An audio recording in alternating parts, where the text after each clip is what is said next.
Welcome, fellow horror hounds, and welcome to the latest episode of Talk and Stalk, your unholy home for horror. I'm your host, as always, Barry, and today's podcast is really one that's been a long time coming. Now, I did a podcast for 1978's Halloween, John Carpenter's classic, the movie that essentially kick-started the slasher genre. I actually did a podcast on that quite some time ago, and I feel like it's only fitting that I do a podcast for the sequel. Released in 81, 3 years after the original. As I said, I've actually been wanting to do this podcast for some time now.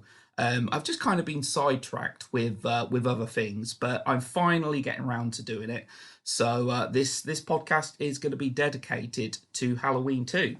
Now, of course, Halloween released in 1978 is very much, a horror classic. It really kind of essentially kick-started the slasher genre. It was actually, it was a successful film. I believe it was actually the most successful independent film of all time upon release. So you'd kind of say to yourself that, maybe a sequel was inevitable.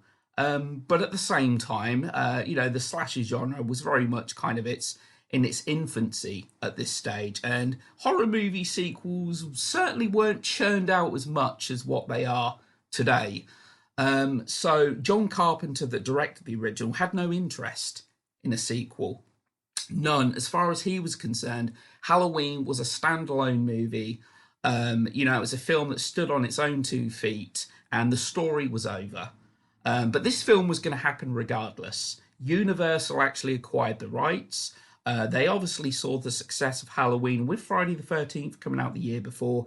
It was clear that these films could actually make money. Friday the 13th was the first slasher film to actually be backed by a major studio. Paramount saw the success of Halloween. They jumped on to finance Friday the 13th, which again was a commercial success. But Carpenter didn't want to direct. Carpenter didn't want to make this film. But it was happening anyway, and obviously, he was tempted, some money come along his way, and he decided to produce and write. He was an executive producer. He wrote the movie, and the movie actually did go to Rick Rosenthal, who this was actually the very first film he directed.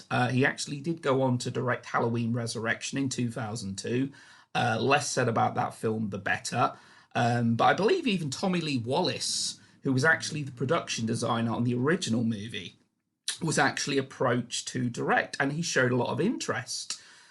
He was actually Michael Myers in the original. I'm sure Halloween fans know this. He played Michael Myers in one scene in the film, in the pretty famous, iconic closet scene in which Myers breaks through the closet. That was actually Tommy Lee Wallace. He was the guy that actually found the mask, the famous William Shatner mask. He was going to direct, and then it was basically, we were at a time now where slasher films were really starting to be churned out. And, films like My Bloody Valentine, The Burning, Hell Night, the list goes on. Slasher films were getting a little gorier and that. And the fact that these gory scenes would be incorporated into the film, Tommy Lee Wallace was not a fan of. He really wanted the essence of the original film to be recaptured in this movie. So he actually turned the film down. Now, the thing is, an attempt was done in making this film as close to the original. Now, I think this film does actually a pretty good job of capturing the spirit of the original film. I don't think Halloween 2 is better or as good as the original film, but I think as sequels go, it's quite good. I think it's one of the best slasher movie sequels out there. But at the same time, John Carpenter, there was an original cut done. Rick Rosenthal made a cut of this film, and John Carpenter saw it, and he really didn't like it. He really didn't take to it. It was like, I think he actually said something along the lines of, the film was about as scary as an episode of Quincy. There was just nothing scary about it. And John Carpenter actually came back on board to edit the movie and actually add some gorier scenes, which he actually felt that because of the big slasher boom that was really starting to kind of take off, that a movie with no blood and all this and that in comparison to the likes of The Burning, My Bloody Valentine and that wasn't going to really do that well with the box office. So some gore scenes. Now, it's not an overly gory film, but it clearly has a higher body count and more gore, which the original film is, it's practically bloodless um, to the original film. Now, Halloween 2, I mean, clearly as well in this film, we get a movie that's very much in the spirit of the original film. As I said, higher body count, bit gore. Um, but I think really speaking is that I think it's a sequel that holds up quite well. John Carpenter, as I said, didn't want to direct it. He very much, his fingerprints are all over this film. It's not directed by Carpenter, but you can definitely tell there's echoes of Carpenter in this film and that. And then obviously the kind of the twist, if you will, of Michael Myers being Laurie Strode's brother was added to kind of inject something new into the plot. It's something that I was never overly keen on myself, but I get what they were doing. They didn't just want to make it; they wanted kind of an actual motive there, etc. But yeah, that was actually incorporated into the movie as well. And the Michael Myers in this movie is played by Dick Warlock, stunt actor. Nick Castle that played Myers in the original, the best Michael Myers to date, in my opinion. There was just something really kind of natural and organic about Nick Castle, about how his movements, etc. Now, he didn't want to reprise the role, from what I know, and he was already pursuing a directing career at this point, so he actually distanced himself from it. Obviously, he was a good friend of John Carpenter during the filming of the first movie and that, and he was paid like a pittance each day for basically just putting on a mask and walking and stalking. Dick Warlock took it on. Now, from what I know, Dick Warlock was on the way to Rick Rosenthal's office, and I think he just saw a mask. He saw the mask lying on a table, picked it up, walked to Rosenthal, and just stood there staring at him wearing the mask on. He just stood there for a while and then took it off, and he asked if he could play Myers, and the role was given to him. And this is the thing that causes confusion, I think, for a lot of Halloween fans as well. The original mask, of course, is, the best mask in the entire franchise. I really haven't taken to a lot of the masks used in the subsequent sequels. But the mask we get in Halloween 2 is the original mask. But you could easily be forgiven for thinking it's different. Basically, the mask looks so different because it was heavily faded. The mask wasn't looked after. Nick Castle kept it in his pocket during reshoots, so it was all scrunched up. Deborah Hill, actually, there was no plans to make Halloween 2, after Halloween came out. She actually just kept the mask under her bed. It just collected dust over the few years. She was a heavy smoker, smoke on it, so it just looks completely worn. But it is actually the same mask. It is that classic William Shatner mask, but it looks different. It looks somewhat different because of the wear and tear it went through. Now, I think Dick Warlock did a good job. He's no Nick Castle. I think with Dick Warlock, I've never really been that keen on the way he moves. Myers was clearly kind of slowed down. I mean, he was always a walker, even in the original Halloween. Michael Myers is a character that has never ran. But the thing is with Dick Warlock, his movements were almost kind of robotic-like, quite robot-liked. And I think the mask as well fit him quite differently as well to Nick Castle. Getting back to the mask is that Dick Warlock was a little shorter, but he was actually a little stockier than Nick Castle and actually had a bit of a wider head. So the mask, that's another reason the mask might look a bit different, is the fact that the mask just fits him very differently as what it did Nick Castle. But with Dick Warlock, very kind of slow, kind of robotic-like Michael Myers. One that I've never really been particularly a big fan of. I do like the movie. I think, he was fine, but, it's kind of a shame that we didn't get Nick Castle reprising role. But at the same time, as I said, Nick Castle was going on to other things at that point. Dick Warlock's son actually does make an appearance in this movie as well. There's a little kid. I think it's a pretty good shot, actually. There's a little kid with a boombox during the movie that bumps into Myers. I really do like that shot. And that was actually Dick Warlock's son. Lance Warlock. He requested for his son to be in the film. Now, Halloween 2 had a lot to live up to, because the original movie, very much a classic, big success. And while Halloween 2 wasn't as successful, it was a success. It was, in fact, I believe it was the highest grossing horror movie of 1981. And, 1981 is the greatest year in the history of slasher films. We had Friday the 13th Part 2, we had Halloween 2, we had My Bloody Valentine, we had The Burning, we had The Prowler, we had Hell Night, we had The Fun House, you get the picture. But Halloween 2 was the highest grossing horror. An American Werewolf in London, obviously not a slasher movie, but, a very popular, I think personally one of my favourite 80s horror films. Halloween 2 was the biggest horror film that year. And I may be wrong here. I'm pretty certain that before Halloween 2018, Halloween 2 was the last Halloween film to actually be given an October release. It was actually released around Halloween time, like the original movie was, which is kind of crazy when you think about it. All these Halloween films that have come out, and none of them had October releases. They're films set around Halloween, but they weren't actually released in October. So, yeah, as I say, John Carpenter obviously didn't particularly... He didn't want to make this film, but he came on board.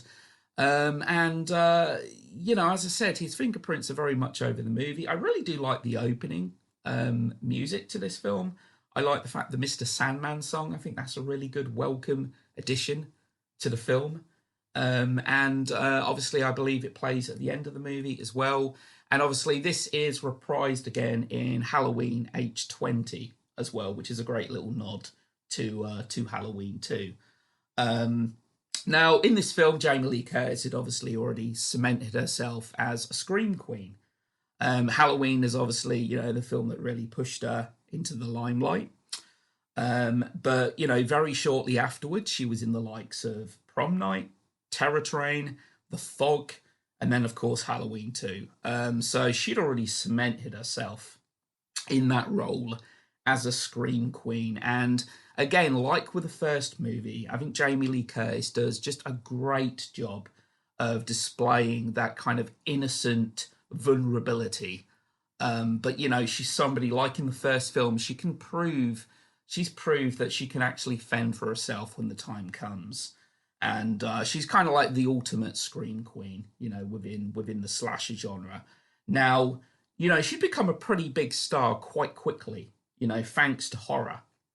And she actually does get top billing in this movie, despite the fact that Donald Pleasence actually has a lot more screen time in this film. Obviously, Donald Pleasence, the original film, very established actor, almost turned the film down, really didn't like the idea of this whole movie, but it took an arm twisting from his granddaughter. She loved Carpenter's first film, Dark Star, and he came on board. Donald Pleasence, loved the guy. But yeah, I think Jamie Lee Curtis has around about 25 minutes of screen time in a film that's just over an hour and a half. She actually doesn't have a huge amount to do in this film, in fact. And she'd already started sporting a short hairstyle. And so it's actually a wig. I suppose it's kind of noticeable in that. But yeah, Jamie Lee Curtis is actually wearing a wig in this film because she was already, like I said, having the short haired look and that. And, having Donald Pleasence on screen, again, great. Charles Cyphers gets top billing in that as well, alongside Donald Pleasence, despite, obviously, again, having a very small role in this movie. His role is nowhere near the length of the first movie. There's a nice little kind of little Easter egg in this film as well, because in the original Halloween, obviously, I might have talked about this before on the previous podcast, John Carpenter makes a cameo in the original Halloween. Via his voice, he's actually Paul, Annie's boyfriend on the telephone. And Nancy Loomis, that played Annie, obviously killed in the first film, is actually the voice of Alice's friend over the telephone as well. So just kind of a nice little kind of cameo there. Even Dana Carvey makes a cameo, a kind of a blink and you'll miss it appearance. yeah, as a I believe he's a guy working for the TV studio, and yeah, obviously, years long before Wayne's World in '92. Um, and with this film, actually, with Halloween 2, I really do like the setting. I like the fact that this film is actually set on the very same night as the original film. It literally kicks off right from where the first film ended. Now, there are some noticeable differences. You can clearly tell that the opening has been tweaked with, the opening has been changed somewhat. Just cosmetic little things. Donald Pleasant shoots Michael Myers 6 times at the end of Halloween, but there's actually 7 shots that go off in the opening Halloween 2. And yeah, also obviously Michael Myers actually you can actually see the ramp if you look carefully, but Myers actually falls in a different location as well in the opening to this. So it's actually somewhat it's essentially the same opening, but obviously they've reshot. They've done some reshoots there, but I think Halloween 2 is a great companion piece to the first film. You can easily just watch the first film and the second film right after each other. And I really like the setting for this film. I do like the hospital setting, that great sense of claustrophobia. Admittedly, this has to be the most deserted hospital in the history of horror movies. But from what I understand as well, in the film, they actually mention that it's actually described as Haddonfield Clinic. I don't think they ever actually establish it as an actual hospital. I believe they actually used 2 separate hospitals to actually film this for the location. But yeah, it's a very deserted hospital. And yeah, it's almost kind of Twilight Zone-esque, if you will. This would be out of place in a Twilight Zone episode, with so little people in this hospital. It gives Michael Myers all this chance of stalking these dark, deserted hallways and that. And obviously with this film, like I said earlier, with this movie, they obviously upped the body count. Whereas the first film had practically no blood. This film isn't overly gory, certainly not in comparison to the likes of films like The Burning and My Bloody Valentine. But there's one notable, I think this film has some notable death scenes. Her name is actually escaping me, but one of the nurses is actually burned in the jacuzzi. It's a pretty harrowing death, actually. It's pretty barbaric and probably the best death of the movie, in my opinion. There's a level of sadism to it. And obviously Bud, her boyfriend, lover, whatever you want to describe him as, obviously he gets killed shortly before her. I think another notable death as well, which I think there's kind of a great little nod to in Halloween H20, is the nurse through the corridor. And obviously a scalpel is put in her back, and Michael Myers, with this kind of supernatural strength, as he's displayed in the original film, like picking Bob up and impaling him with a knife, one of the definite highlights of the movie. He picks her up, and it's a really notable death scene. And then, of course, I really like the shot, again, kind of alluding to the original movie, in which Michael Myers just seems to kind of materialize out of nowhere. There's shadows, and he just comes into focus. And obviously, the nurse actually has an injection with whatever it is, and but it's just that whole kind of shot. He just comes out of the darkness. He's kind of like a ninja, isn't he? There's like this almost supernatural kind of aspect to Myers. Be it the art of teleportation, or be it the superhuman strength. But so yeah, I think this film certainly does. It certainly does have its moments in that, and obviously, towards the end, there's the the kind of classic cat and mouse scene. The chase with Laurie Strode, and I think the shot with Myers is actually bleeding out of his eyes is a great little moment. In fact, I think there was a bulb of fake blood that Dick Warlock obviously had to compress, at the right time, and just that shot as well of Myers just walking on fire, and then collapsing, and then the Mr. Sandman theme coming into play again, which I think is a great way of opening and ending the film. I really do like that. Really like that song. It's funny as well, getting back to to Dick Warlock, is that, as I said earlier, the masks in the Halloween franchise had changed drastically over the course of the franchise, and obviously, I don't think there was any plans in doing another Michael Myers film after Halloween 2. You know, he's dead and buried for all intents and purposes. And they actually gave the mask, the scalpel, the costume, and all that to Dick Warlock. They didn't think it was ever going to be used again. And then, of course, we did get Halloween 4 released in '88, which, you know, maybe I'll say for a later podcast. It is a film that I'm not particularly a fan of. You know, I have talked about it before. But, you know, the franchise really started to go downhill with a fourth movie in my opinion.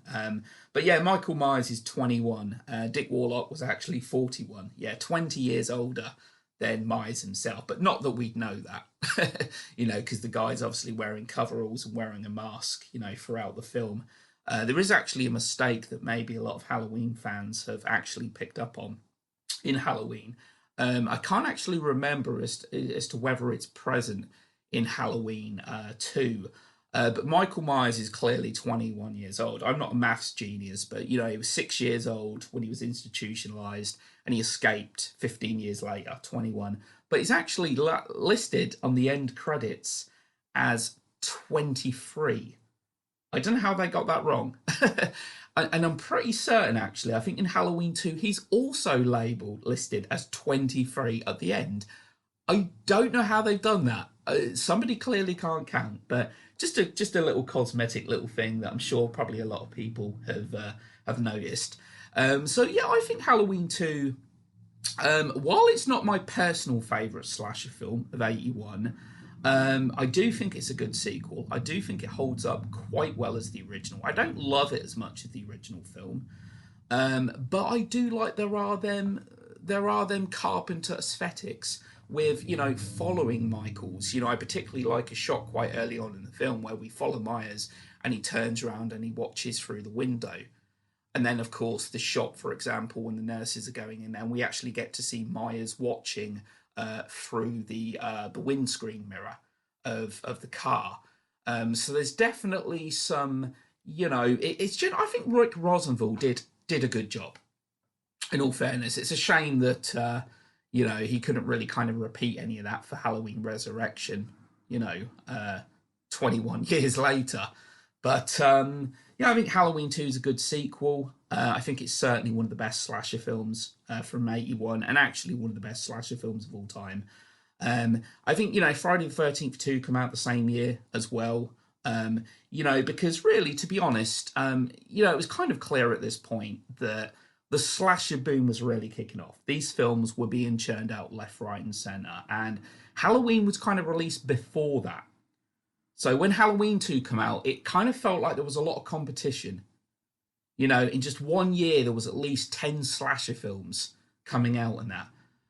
But I think this, of all the Halloween films released, aside from Halloween 2018, which I actually really liked, I had some issues with it, certainly. Halloween 2 is the closest we've got to the original movie. Definitely. And, you know, that's, I think, thanks largely to some good direction by Rick Rosenthal. And, you know, do I feel like the added gore was kind of necessary? Maybe not, but I get why they did it. I get why. Because I think, obviously, like I said, Carpenter was clearly at that point, saw all of these slasher films coming out and stuff, and kind of, in a way, wanted to recapture the essence of the original film, but at the same time, kind of sate the new slasher movie fans out there. You know, The Burning and Friday the 13th and all that. So I think the film generally does a really good job of being able to cater fans of the original as well as, you know, fans of slasher movies in general. Also, I'll quickly note as well, Lance Guest in this film, who as Jimmy, the boy that takes a real kind of fancy to Laurie Strode. I was shocked at his surviving. Actually, I would have put money on Jimmy being killed. It's quite rare that you get a character alongside the final girl, let's say, that proves to be likable and actually survive the movie. But yeah, he actually survived the film, and he actually went on to star in The Last Starfighter, which was actually directed by, of course, Nick Castle, the original Michael Myers, who went on to direct films like The Last Starfighter, Dennis the Menace in '93, The Boy Who Could Fly, which is a film that I really enjoyed watching a lot as a kid. Um, and I think also there was also another moment that I wanted to talk about. Ben Tramer. We get a nod to Ben Tramer. His name is mentioned in the original Halloween. That Laurie Strode apparently has a crush on him, and Ben Tramer's in this film and actually gets killed. We don't actually see his face. We just see him wearing a Myers mask, and he gets, smashed against the car and an explosion. I mean, we know right from the get-go that's not Michael Myers. We know that, but of course Donald Pleasance and co don't realise that. But that was kind of a nice little nod, kind of putting him in there. Now, because Halloween 2018 actually omits the sequels, I'm actually kind of thinking to myself that there's a hopeful part of me that's kind of hoping that there's going to be a Ben Tramer nod in Halloween Kills.